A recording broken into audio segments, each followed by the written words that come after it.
Hi, Connie. Hi, Scotty. How are you?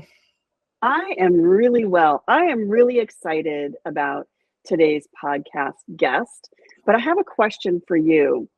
What is the biggest barrier when it comes to buying an electric car? I think it's just knowledge and being able to ask the right questions and figure out if it's going to work for your lifestyle. And it's all questions. Right? It's getting answers to your questions. Yeah. And when it comes to a car, what should be the best place for you to go for answers? Probably your local dealership. Your local dealership. Yeah. And those two things they're not on the same page. That is one of people talk about the pushback with electric cars is not enough EV charging stations and blah, blah, blah. But the thing that I hear time and time again is the dealers just don't know a lot about the electric cars that they're charged with selling. A lot of times they don't have one on the lot to demonstrate, or if they do, it's just in use all the time. And the salespeople are not able to get out and spend time with it. So I understand the limitations. And so does Honda. And Honda actually created a role for the communications department to teach dealers how to talk about electric cars to help consumers make decisions. What a smart thing to do. Yes. Yeah. So that's our guest today is Jessica Fini from Honda. And she's going to tell us about her role and also how she worked her way up in the company, because she's been there for a long time. She doesn't really consider herself a car person or a car girl, but she's been there for a long time. And she's worked her way up in the company, and she's had some really good people helping her to build her career there. So she's got some good advice as well. Awesome. I can't wait to hear it. All right. Well, let's dig right in. So welcome to What Drives Her, the podcast about women who are changing the automotive industry from the inside. Our guest today is Jessica Fini of Honda.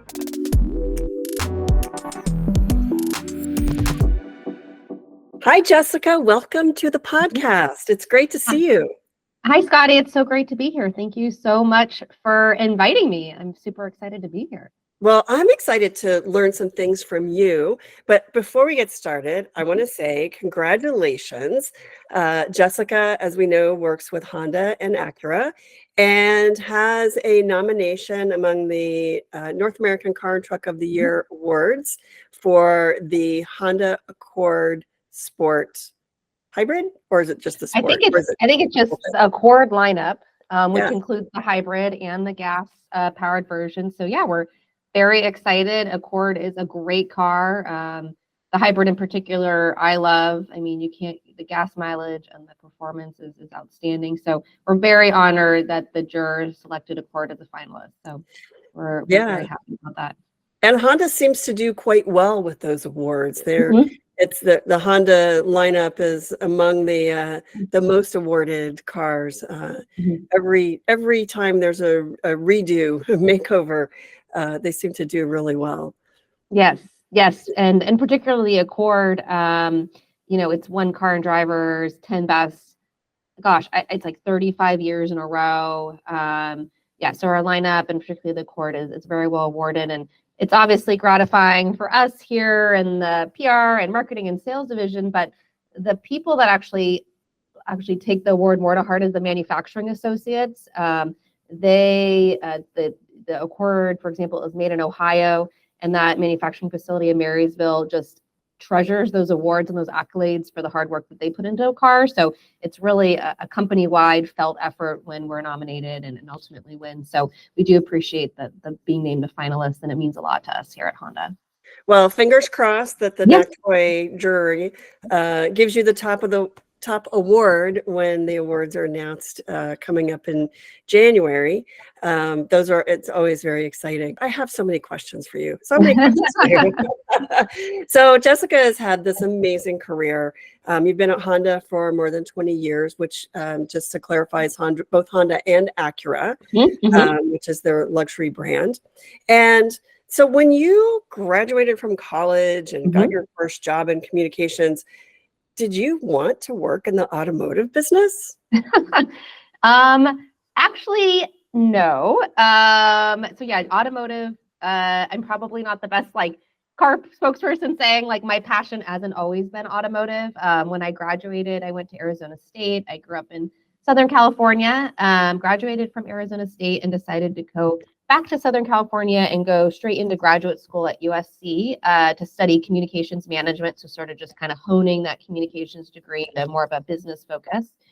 And during that time was able to intern at different public relations agencies. I actually got to teach public speaking as well at USC, which was really fun. And I one thought maybe I could be a college professor, which is still that kind of like post-retirement sort of dream there. But enjoyed communications, enjoyed public relations. And during my time in graduate school, 9/11 hit. And it, of course, was huge and tragic and monumental. And going into one of the positions I was in, the company was representing a spa finder, which is like a spa industry kind of gift card network. And they said, you know, people are really stressed right now because of 9/11, so we should make sure people go to spas. And so can you pitch this out to journalists? And I remember thinking, I enjoy the work, but this type of that type of work felt really icky, right? Like trying to play on people's like emotions and stress and then trying to advance a product just did not feel good to me. It didn't feel good to my values. So at that point I said, I really like communications. I like public relations. You have to put your kind of whole self into that type of work. You know, you have to represent a product or a company that you feel good about. So I started focusing my attention on what are good companies that I could feel good about representing and being my whole self and being authentic. And Honda really actually rose to the top of the list. It was in Southern California, so geographically desirable for me, but just knowing they made good products, they are good corporate citizens, they're in the community. So I looked at Honda and they happened to have a role called national trainee that they were recruiting for, which is like an entry-level position into the company. And just kind of was sort of the open door to coming into Honda. And so I applied and through some rigorous interviewing, got that position. And so that's how I entered Honda. So it wasn't so much of like auto industry, but more the company and the products and the values that they held. And I have to say, I feel the same way today, 20 years later, as the first day I started the company, that we do the right thing for customers. We're a good corporate citizen. And I always feel really proud of the products and services that we offer to journalists, talking to journalists and talking to customers and dealers and others now. So that's kind of my path to Honda. And you know what? By default, auto is really interesting. It's an interesting industry. You know, Scotty, it's always changing. Like new models come out, they bring new technology, new industry trends. It's something that keeps you on your toes. And again, it's kept me here and doing this for 20 years and I haven't been bored. So, you know, you're so right. It is a really interesting business. And when I've only been in automotive for 10 years. And when I started, I didn't even really want to work in automotive. Yeah. It did not seem interesting to me because I thought it wasn't really friendly to women, which was not true at all. It's that might be a perception on the outside, but it's certainly not true on the inside. Yeah. And I thought, oh, it's all like, you know, cold garages and greasy tools and you know what I mean? Like that sort of image of that it's, you know, not fun and kind of dirty and, you know, messy. And that's not true at all either. That was could not be further from the truth. It's and it's the opportunity to really take a deep dive and learn about things that are pretty fascinating was another surprise. What surprised you about working in automotive? I think the surprise is that a car is really like an extension of a person, right? It's so personal and kind of understanding that, like who the car, like the customer of a car is and that different kind of persona and personalities. There's like just so much more than just the specs, right? The horsepower and the torque and other things, but there's these kind of like layered nuances of why we build a car, design a car for different people. And I think that was really surprising. And the fact that I, again, didn't come from a technical background. You know, I never worked in a garage or sold cars, but I could understand the kind of total package a car offers and speak on that and understand it. So kind of these sort of two ways of, you know, surprisingly understanding the technology, like that I was able to grasp it, and then also kind of the soft side of cars, which is like that kind of persona and and like how you design a car for a person in the market. So those are those two areas that were surprising and still, again, keep me on my toes and still keep me learning every day in this job is that kind of stuff. So I will say, looking at your LinkedIn profile, I hope everyone will go and look at Jessica's LinkedIn profile. You have changed jobs within the company quite a lot, but it looks very much like a path or a journey. In fact, by the way, congratulations. Jessica was promoted to assistant vice president not very long ago, within the last year, maybe. Yeah, in April. Yeah, it's been pretty recent. April. And congratulations on that. That's, quite a move to have that VP in your title. But talk about your career path at Honda. Is this by design? How does that happen? Is there culture? Is there structure? Are there mentors? Yeah, so I do really feel fortunate that I've had such a great and interesting path at Honda. I do feel like I call myself like a lifelong communicator here. I had a background in communications and, through the trainee program, I actually spent 6 months just learning about the company. I traveled with sales reps. I listened to calls at customer relations. I picked parts at the parts center. I built cars, Elements, Honda Elements on the line in East Liberty in the morning. It was very challenging and, got a good understanding of the manufacturing environment. Came in the company through that pathway, which then opened a lot of doors in terms of, okay, what do you want to do?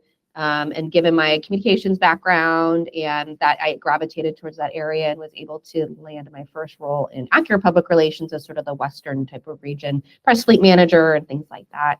But I have to say that didn't necessarily guarantee like a set pathway then that you're going to move from here to here. It gave me a good base in public relations. And I have to say, I always kept a very open mind on where I wanted to go and to learn new challenges. So from Acura, I moved over to the Honda side, worked on environmental products, eventually led Acura public relations when we launched the NSX. And then when we were kind of done with that, I got approached to say, hey, would you like to come work in marketing and work on this new position that's going to be around sponsorships? And I was like, you know what? Yeah, let me try it. I always had an open mind to say yes. And through that role, it was kind of a short little stint. I helped set up Acura was a sponsor in MLS soccer for the Columbus Crew. I worked a little bit on sponsorships with Sundance. And then again, someone kind of said, hey, would you like to go run social media? And I said, you know what? Yeah, I'll run social media. So kind of always tried to build on my skills. I would actually say social media felt familiar to PR and that it was very fast paced. You had to be very careful with your words and like how you responded to things in public, representing the company image, but just in a different medium, right? And all the different social platforms. And then again, kind of got asked again to come back and then run public relations. And then eventually now into this new role that has expanded responsibilities to include dealer communications and sales training and dealer events and some other functions. So I think I always kept an open mind and always said yes. I always also said my intentions. So I always tell, when I'm mentoring someone or someone in my team, you also have to be vocal about where you want to go. I can't read your mind and, neither can, management above me. So please be vocal about where do you see your next move? Where are your ambitions? And then we can help you get there. So I always feel like I had really supportive managers that I was able to communicate, hey, I'd really like to learn this or move here. So that when the opportunity came up, they knew, oh yeah, we do know Jessica wants to go there. So let's, think of her. So that's kind of like how my path managed here. Thank you for sharing that, because I think you said a couple of important things. One is always say yes, which is such a hard thing. We are coming off an era leading up to the pandemic.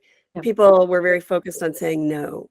And as an entrepreneur, I say no to nothing. I say yes to everything and then figure out how to make it work. What's the right angle? Who's going to do it? That kind of thing, because we can't turn down opportunities.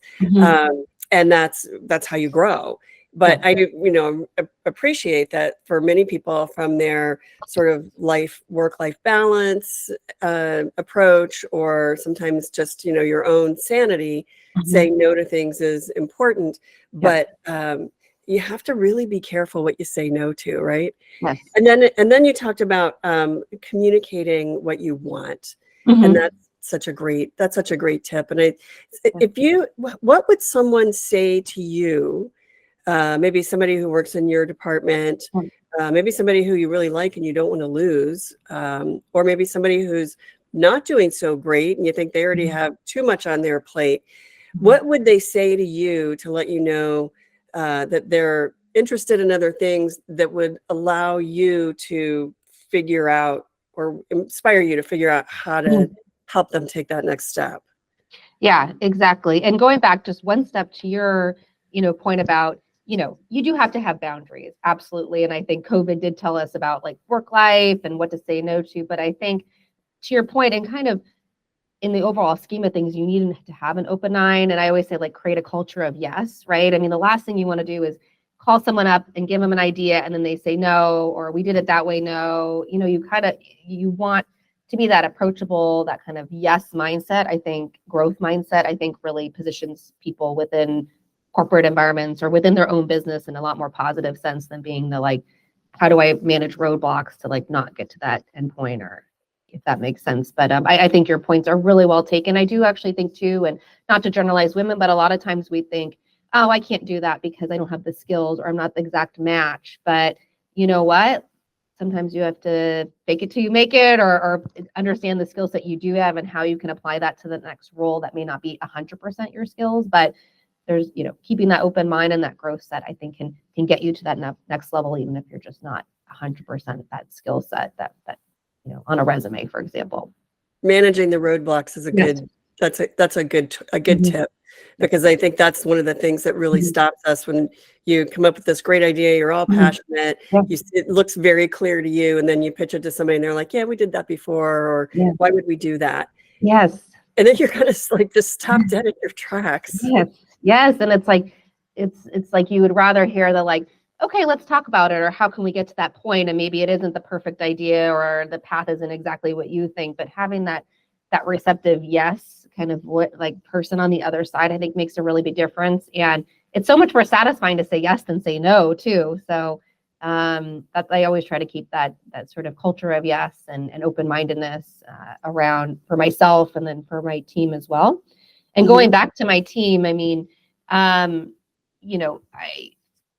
luckily at Honda, there are a lot of like different positions like any other big company, right? And for those who are vocal about, I want to move up to the next level, or I want to do this, really understanding, is it, okay, within this exact department, like is it PR, for example, or is it because you want to grow your leadership skills, you want to learn new things or new responsibilities? Because, for example, at Honda, the growth in the company right now is areas of sustainability and energy management and digital services. And yes, you may be working in PR now, but you're not an app developer. But that said, do you enjoy managing projects? Do you enjoy learning new things? Could you be a leader within a project around charging solutions or sustainability that doesn't necessarily require you to be an expert in that area, but more of a leader and a project manager and a good communicator to others to lead that vision forward in these new areas? So trying to understand kind of the motivation of where individuals want to go, and understanding, okay, if it is more of growth and leadership and learning new things, let's try to focus your energy over here. Can you network with some of the executives that lead those new areas? I'm happy to, when I hear of opportunities, mention your name. So working with that individual to find out where their interests truly are.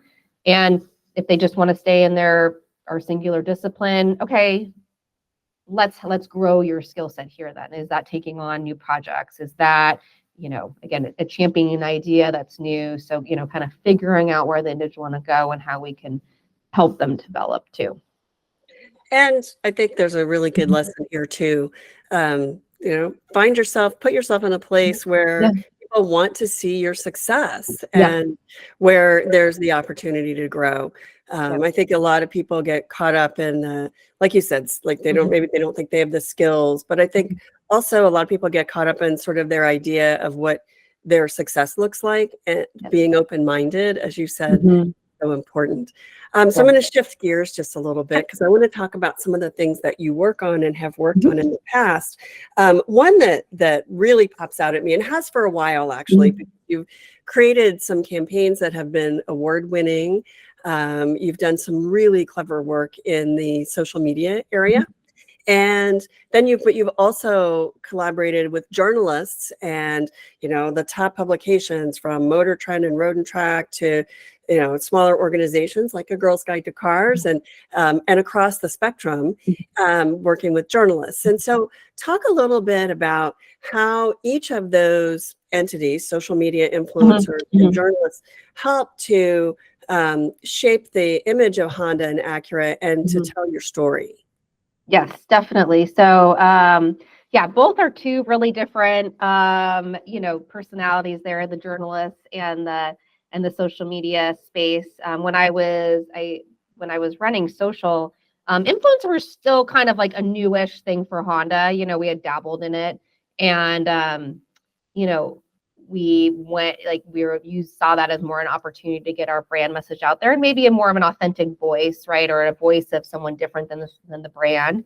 But it took a lot to really vet influencers, right? Because, we've seen it out there, like an influencer is an extension of the brand. And when that influencer doesn't meet those brand expectations, it, falls really flat and often could be very negative on the brand. So I would say from a personality standpoint, like you don't have to really vet the journalists the way that you do with an influencer. And we use really rigorous tools to vet influencers and work with them. And then obviously like the paid component came in. So you did have more control over the content they put out and approvals. On the flip side, our journalist friends, as much as we wish we could control the message, right? It is their own individual opinion. And we try our best as a public relations professionals to provide the right tools and the right situations so that you can write the best possible review or story about the car and the product that feels accurate. So it's kind of we're able to provide the tools. We're on the social side with the influencers. We're able to maybe do a lot more guiding because of the different relationship.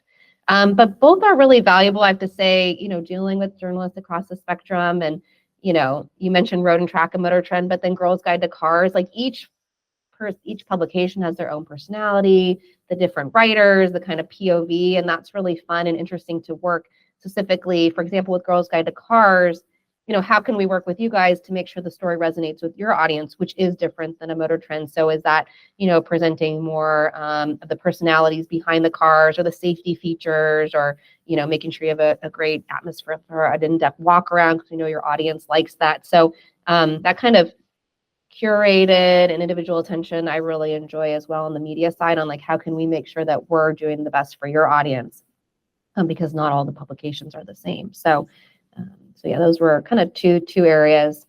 And it's interesting, the rise of influencers is just so much bigger than when I was on social and just their role they're playing is just very different, right? Than how. Yeah.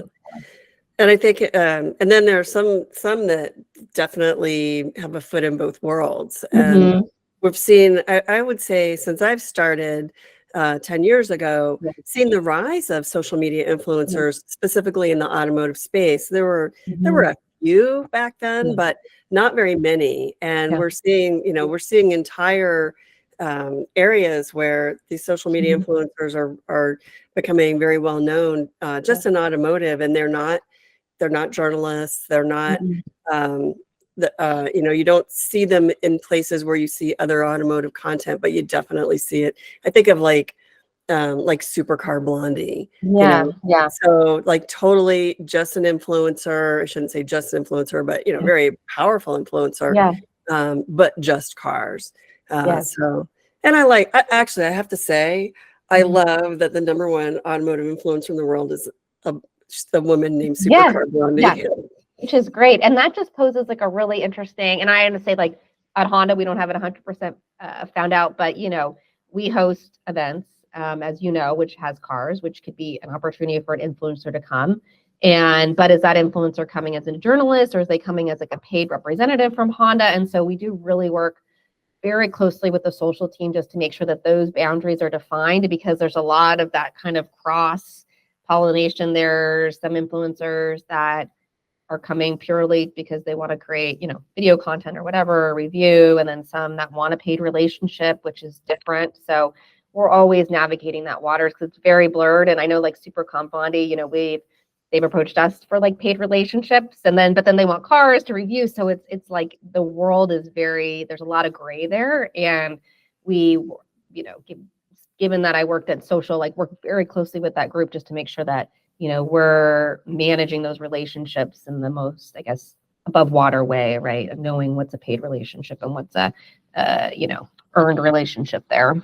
Yeah, it's a tough call. I think something that a lot of people don't understand, and it's kind of like in you know, in our world, it's kind of like anything else. You know, we have to meet revenue goals, otherwise we can't pay our bills, right? Yeah. And we have to serve our audience. That's, you know, the number one objective over everything. And then when there are opportunities that generate revenue that are not that's a paid relationship, that's fine. We just need to make sure that we're transparent about that. And then, but most of our content for us, the majority of content is not paid at all. And I do think that our audience understands that, but I think we do live in a increasingly gray world where people never really know what messages are paid for and which ones are not. Yeah. And so it's important for us to be very transparent. Yeah. So, and I had to say, I was in PR when we, like during the rise of, I would say like the mom bloggers. And that was definitely, you know, very interesting times in terms of, you know, paid relationships and not, and just access to vehicles and what their audience wanted. Yeah, I kind of have memories of like PTSD from that like version of influencer. It was like a challenging time to kind of navigate those waters, you know. Yeah, it was. I have mixed feelings about the era of mom blogs because that's when we got started. That's when Girls Like the Cars got started. And actually a lot of our writers are bloggers who've made that transition from just sort of wanting to review a car every now and then because it fit with a bigger story that they were doing. Yeah, like a road trip or something. Yeah, exactly. Versus wanting to be a car reviewer. Yeah. And some of them actually did that road trip, did that, you know, went to a car show or whatever and wrote about it and realized that they really liked reviewing cars. And quite a few of them still work for us, and we cherish those relationships because we found the mom blog world is a great place to sort of sample automotive content with a lot of female writers and then be able to recruit new writers into writing about cars specifically from the viewpoint of women. And we're a precious entity in the automotive world because there are not a lot of outlets that write about cars like that. So that's my little selfish bit. No, but I agree. I like Girls Guide because you take a different type of approach and you know your audience, and you don't go the path of like the mom blog, which back in the day I would say like was very surface level, and I think very much about like affiliate links and getting sponsored things and other, whereas you're really providing a service to your audience from a unique POV, which I really enjoy. Well, thank you. Thank you. So, but I want to ask, I have another question about your role. So this is your new role that came with your promotion, and it includes dealer communications and sales training. Tell us a little bit more about what that is, and then I have more questions. Sure. So in April, I was promoted to oversee some different type of communications functions, and my senior vice president of sales, who I report into now, just kind of leading up to that, approached me and said, I really think we have an opportunity to strengthen our external communications. Like, you have PR and you're doing great in that, but I think there's areas that we can strengthen and leverage kind of that external messages for dealers and sales consultants and other type of external entities. So would you want to take on the challenge and fold in these new departments under you and kind of create this like best in the industry external communications division? And in my kind of mantra, I said, yes, I'd be happy. That sounds exciting. It would be a new challenge for me. It would be learning new areas of the business. I mean, I know auto and product, but in reality, I hadn't really dealt with dealers directly or sales consultants. So it was a huge area of our business that I didn't have a ton of exposure to. So when that came about, I was excited to learn about how we communicate better with our dealers, which this is a very, challenging time and interesting time for them, right? As we're moving to electrification, that's a whole different type of, powertrain that they have to sell, different business models with charging solutions and digital services, and how do they fit in? Honda, for example, we have really ambitious carbon neutrality goals. We want to be carbon neutral by 2050, and that includes taking no new resources from the earth to create a new vehicle. We actually want to now, by 2050, create an entire new Honda with recyclable materials. And how does a dealer fit into that whole network, right? How are they going to reclaim cars? So really interesting time for dealers.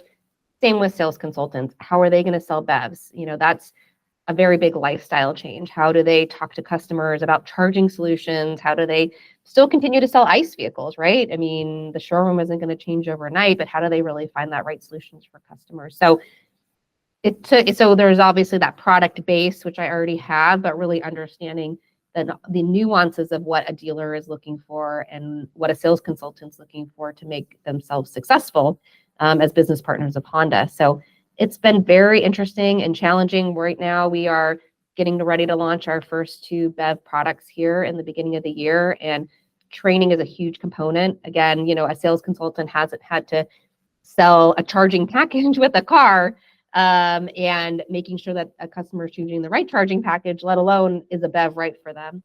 And also with Acura side in particular, we're getting ready to sell the ZDX online only. So you can start that process at home or in the dealership.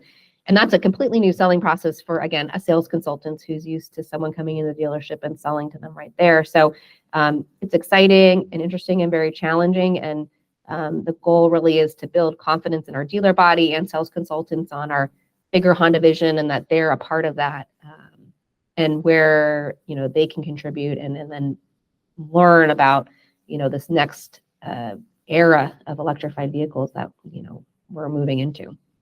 So we focus so much as an industry on educating the consumer on electric cars and kind of dispelling the myths and giving them the correct facts, the correct information, and explaining the lifestyle. Your lifestyle is going to be a little bit different driving an electric car than it is driving a gas car. In my perspective, I think the idea with children who drive, coming in, getting up and getting out to my car every morning and realizing that it's not on E would be an absolute joy. I have enough fuel, I have enough energy to get me where I need to go would be amazing.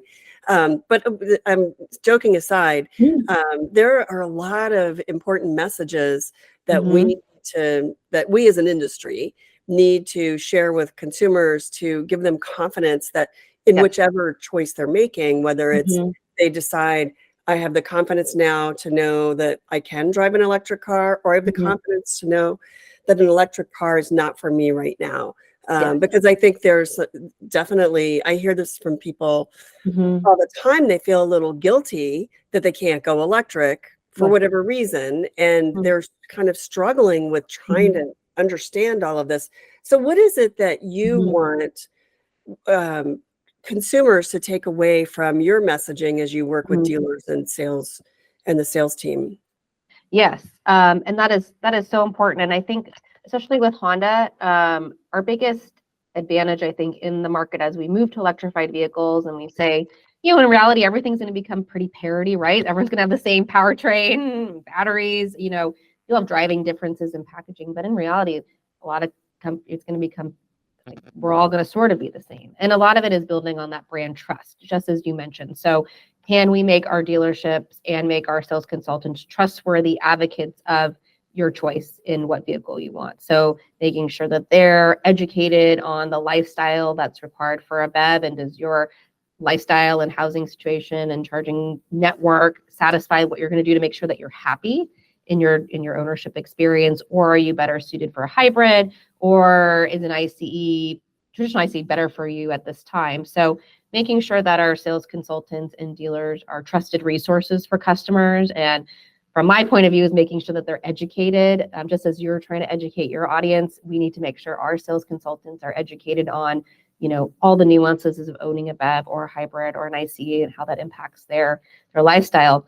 The challenge on the sales consultant side is, imagine then 50% of your workforce turns over every year. So we go out and educate. Our challenge is to educate our sales consultants, knowing that next year, half those people are gone and we have to educate all those people again. So it's just a completely different dynamic dealing in that environment.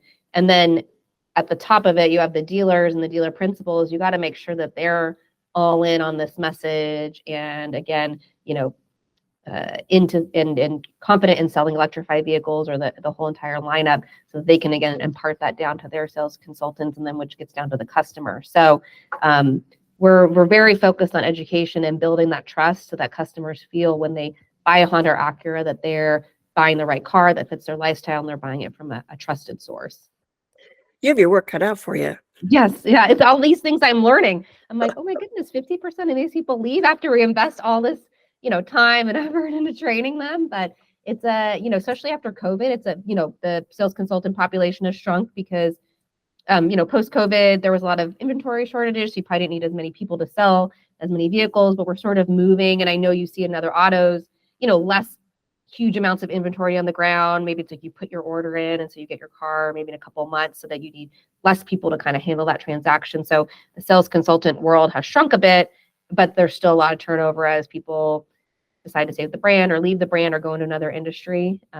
We recently had our top sales consultants for the Honda side out in Las Vegas as a recognition for their performance last year. And a lot of them, some started a couple years ago, a lot of them have been selling Hondas for like 20 years. And they're like deeply invested in the brand and have a lot of trust with their clients and customers, and just hearing kind of their stories on how they believe in the brand and the product and how they built that trust with customers is inspiring for this next phase that we're going into, when we need to really rely on them to be that trusted voice for a customer when they're looking to purchase, like I said, an electrified vehicle or move to a hybrid or stay in an ICE model. So we do rely a lot on those. They're like the closest to the customer, to represent what we're trying to achieve.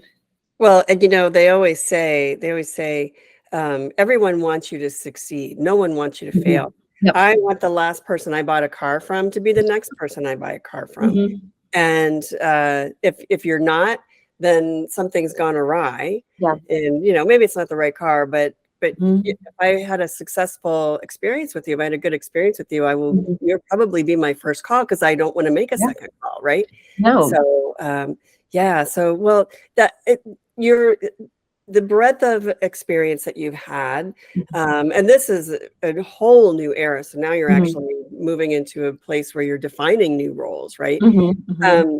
So taking all of that experience and looking at the future, looking ahead at where we're going next, what do you think people who are just starting their career in public relations and communications right now, what do you think they should be looking at? What should they expect, and what skills are going to be important for them going forward? Yeah, that's really interesting because, for example, we just got an AI enterprise solution here, and you can tell that AI to write a press release, and it'll write a press release. That's pretty decent. I mean, I wouldn't turn it out right away, but it's amazing what these technology tools are going to be changing what I would say like an entry-level public relations position would typically do, right? I mean, going to PR, I would say, of course, you want to be a good writer. You want to understand your subject matter, be passionate about it. As I mentioned, I really feel like what drew me to Honda was being able to be authentic to myself and my values. And I would say, I would urge someone looking at PR to think about that as they look at the clients or the company they like to be in, because it is similar to a sales job in that you're kind of selling yourself and your personality and dealing one-on-one with people. So you do want to believe in the products you're representing. On that end too, you want to be friendly and responsive and a good project manager. But it'll be interesting to see where these technology tools take the profession and how that kind of changes your skills. Because again, kind of some of the basic block and tackling writing can now be done by AI, which in a way is good because it allows you then to maybe grow your strategic thinking. So instead of being in a doing mode of writing releases or Q&As, if you have some help on that now, maybe then you can, really flex that strategic muscle and get beyond just the tactical and as again, a kind of a new PR person, think strategically, like how can I reach journalists or new media opportunities? When is an influencer better than maybe reaching out to traditional editorial and thinking more on the strategic end versus just the tactical.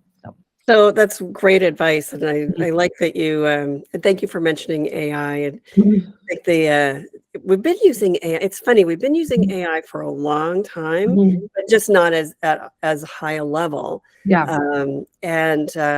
But I think a lot of people are afraid that AI is going to take their job away. And I look at AI as, I don't want to go down that route because I'm going to have so much more work to do.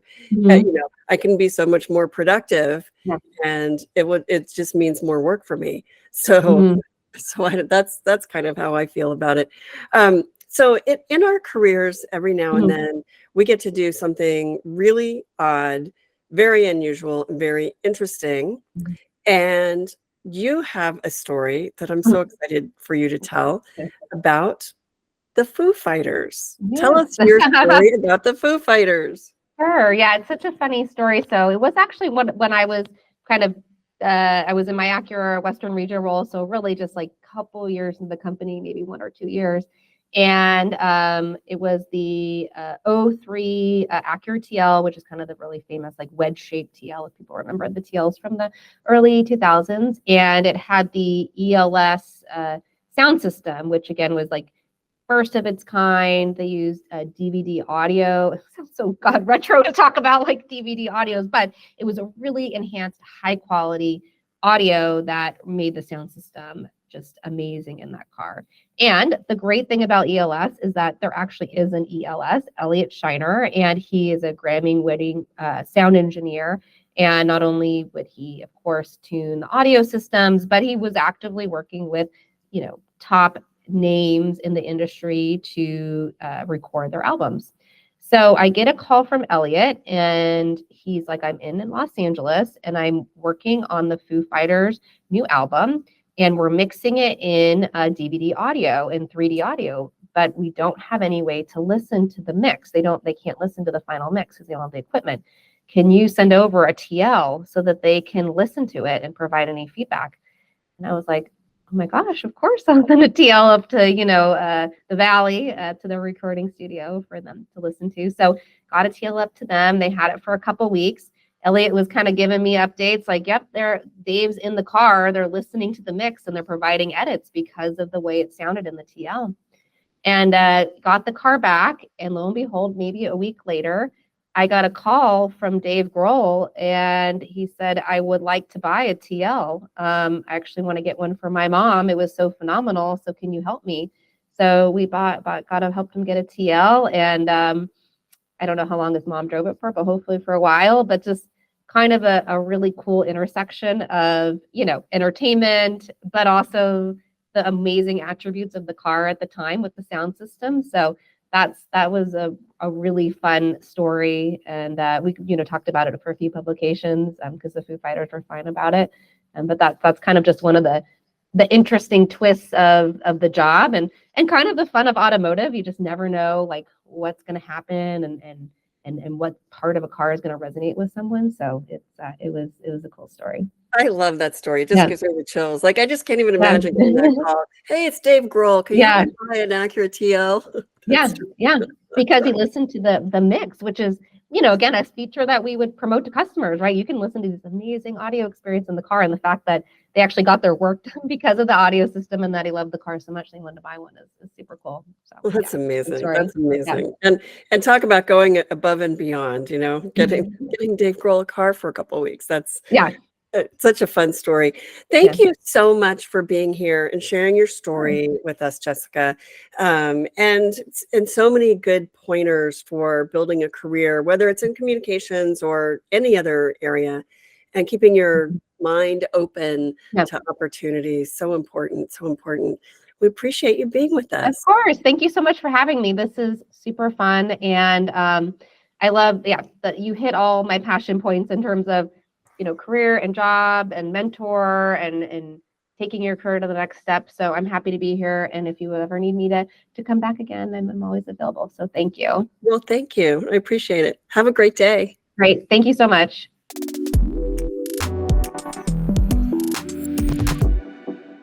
Wow, that was really cool. How the Foo Fighters story and the ELS studio audio, and it's just really very interesting. If you had told me that a musician would buy a car because it is the best place to listen to his music, I would not have believed you. That's very, very cool. Very cool. And I And will by say the that way- ELS studio audio is very, very good. It is amazing, amazing. It's like being in a concert hall, honestly. But the story, the first time I heard that story was actually from Elliot Shiner, who is the ELS, and he told that story. And honestly, if he hadn't told me that story himself, I don't think I would have ever believed it. It's just such an incredible story. But I guess having things like that happen is one of the delights of the business that you're in, right? Absolutely. Yeah. It's fun. It's fun when those kind of things happen. And I'm so happy that Jessica joined us to tell us that story, as well as her new role and her insights on building a career, which I think are really, really helpful. Yes. Yeah. So, well, thank you for joining me for this conversation, Connie. And thank you all for being here for What Drives Her, the podcast that talks to women who are changing the automotive industry from the inside. What Drives Her is produced by Girls Guide to Cars, hosts me, Scotty Reiss, and Connie Peters. It is edited by Steph Howard, music by Envato. Please subscribe wherever you get your podcasts.